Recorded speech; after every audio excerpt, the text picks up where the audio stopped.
Welcome to our channel. Today we how to connect Dropbox to Microsoft Teams step by step clearly. Open Microsoft Teams on your computer or launch the app on your mobile device. Navigate to the left sidebar and select the app's icon.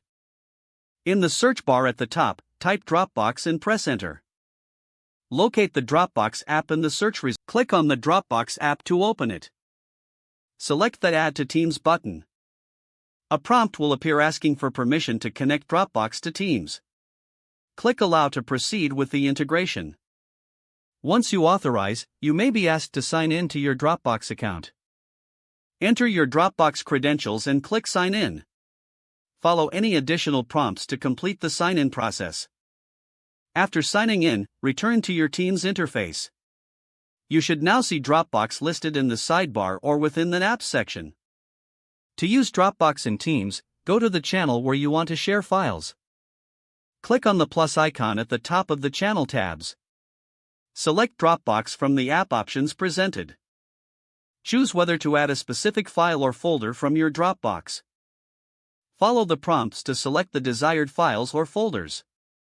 Click Save to add Dropbox content to your Teams channel.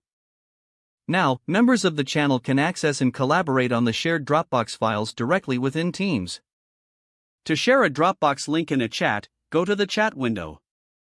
Click the attach icon in the message input area. Select Dropbox from the options. Navigate to the specific file you wish to share and click on it.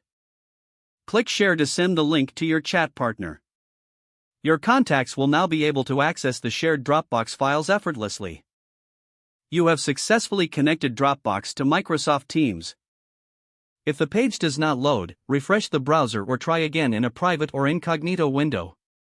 Make sure you are using the correct email address, then retype it carefully to avoid small typos. Don't forget to like this video and subscribe to our channel for more step-by-step tech guides.